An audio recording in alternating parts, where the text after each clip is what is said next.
Hi, I'm Ben Harvey, and this is my presentation for Welsh Bacc on SDG 4, how the UN are campaigning for global access to education.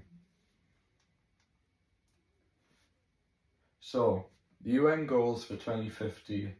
The UN is an international organisation founded in 1949 which strives to uphold human rights around the world in order to make the world a better place for the future generations.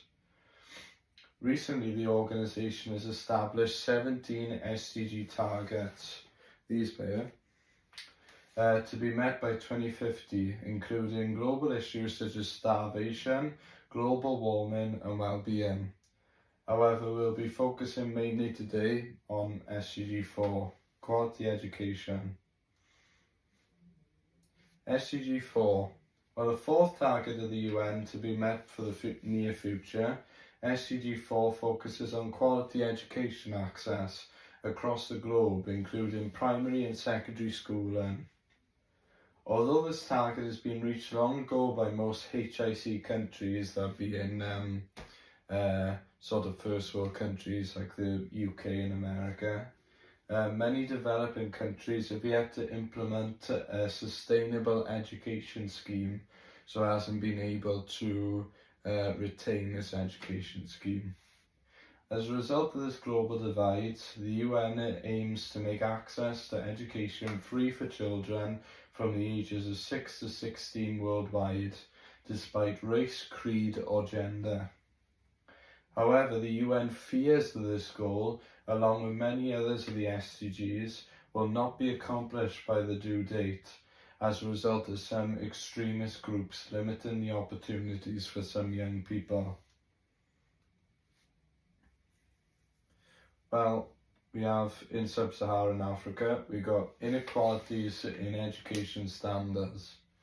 So this graph here, we got it from the Bacc International Charity, and it discusses the reading and mathematics levels of sub-Saharan countries. And as you could tell by the graph, the majority of the countries in question scored very poorly in both areas, with the worst countries for this being Niger and Chad. So at the top of the graph you can see Niger and Chad with the longest bar coming across. The UN could campaign for future funding in education schemes for such low-income countries to encourage parents to send their children to school, because they need to influence parents into getting these kids into school. However, the main dilemma that African parents face is whether they can afford the school fees, since free state school is very rare across Africa, so it's generally privately funded schools. Therefore, parents are generally discouraged from their family to school, preferring for them to work at home with a family from a young age. This somewhat applies to the sons, but mostly to the daughters. So we have gender inequality for girls across Africa. Due to old tradition, boys and girls are granted different opportunities in life, where boys usually were given a better education standard than girls. This tradition is still prominent, especially in sub-Saharan Africa, where parents prefer to send their son to school rather than their daughter if they only have enough money to pay the fees for one, so they prefer to send the son to school rather than the daughter. This creates an imbalance in education opportunities for the two sexes, to which if the daughter of the family above was to have her own child, she would be indifferent on sending her children to school, simply because she has no experience of it, so no experience of being in school. This creates a negative loop for African communities, where mothers are less influenced to send their children to school. So it creates a horrible thing across Africa with the African communities. Well, we also have the effects on lockdown on education across the world. So with the UN fighting for global quality education, They also aim to right the education gap caused by the COVID pandemic. From the pandemic, we have seen not only a drastic plummet in literacy and numeracy standards, but a drop in mental health as well. Young Minds is a charitable organisation which studies the lockdown's effect on well-being. The group have found that roughly 1 in 8 children suffer from a mental health condition in each classroom following the pandemic.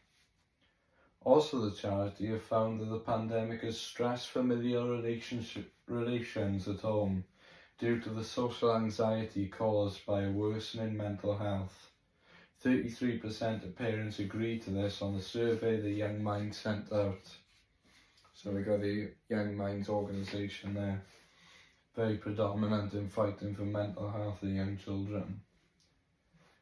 So, how have the government helped exam students in this way? So in recent years, following the pandemic, however, the government have issued some exam guidance for students affected by the lockdown to help them cope with the stress of preparing for exams.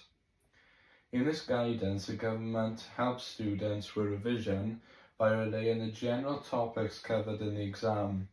This applied for all GCSE, AS and A2 certifications. This clearly shows that the government cares for students in their most stressful times, especially following a major pandemic. In this way, the MPs are increasing the regional quality of education by making life for students less stressful.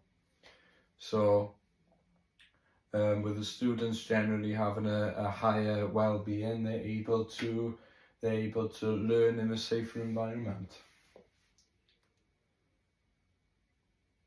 To conclude, what do I think is quality education? Well, quality education means that children across the world can work and learn together in a safe place where their well-being isn't threatened. So, like in school, like in college, like an apprenticeship, you should be able to learn in a safe environment.